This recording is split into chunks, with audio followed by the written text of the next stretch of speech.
They are lying to you about feminine and masculine energy because the entire framework we've been taught is built on outdated labels that no longer apply to modern women.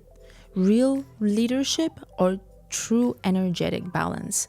And the more you grow, the more obvious it becomes that what people call feminine or masculine today is actually trauma, conditioning, and nervous system survival patterns. It's not universal energetics.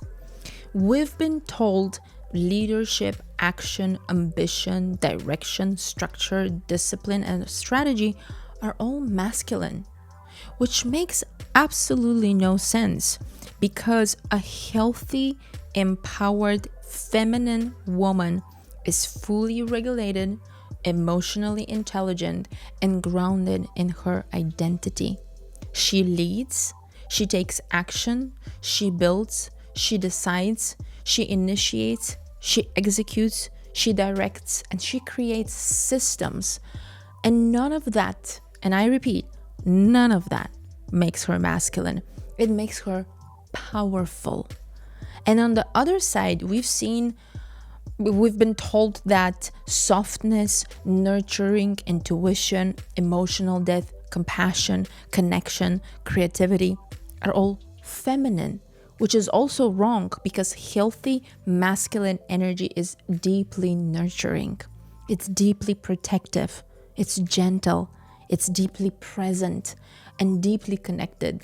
And then the online space has reduced masculine energy to hustle, to hardness, and emotional shutdown, and reduce feminine energy to passive softness, collapsing to helpless surrender and to submissiveness.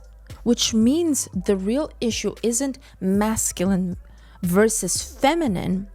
No, it's the wounded vs the empowered, the trauma vs the truth, the dysregulated vs the regulated.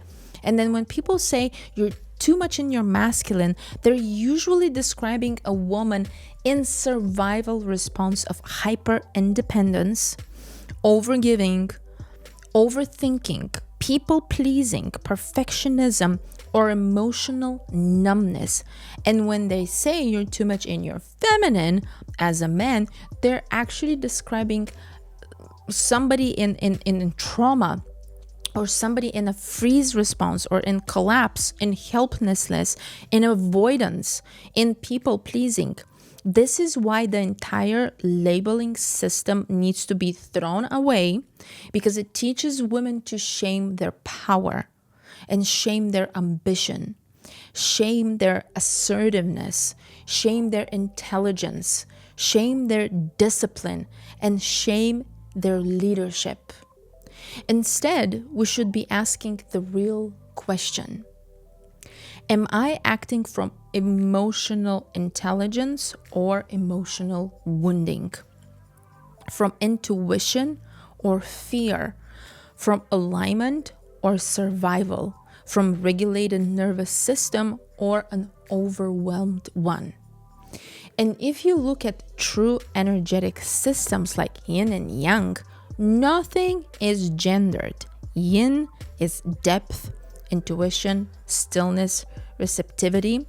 Yin is the inner world, and yang is the movement, structure, clarity, focus, direction, the outer world. But neither yin or yang is female or male, feminine or masculine. And neither is morally superior or spiritually aesthetic. They simply coexist, interact, complement, and harmonize each other. And this is where modern polarity teachings completely fail. They try to force human complexity into gendered stereotypes and create artificial roles instead of teaching emotional maturity, self-awareness, and identity integration. The truth is that a fully expressed woman is not in her masculine or in her feminine. She is integrated. She's regulated. She's aligned. She's whole. She leads with intuition and with strategy. She receives and she directs. She creates and she executes. She builds and she feels. She is both yin and yang, both inner and outer, both softness and strength. And she doesn't shrink her leadership into something masculine, or she does not dilute her softness into something feminine. She simply embodies her highest self without needing to fit into spiritual stereotypes. If this video spoke to you, and if you also think it is the time to reinvent some of these concepts and what we stand behind, let me know in the comments section. And if you want to be a part of an incredible community of strong, powerful women, then you should join my free community of empowered female leaders. The link is below.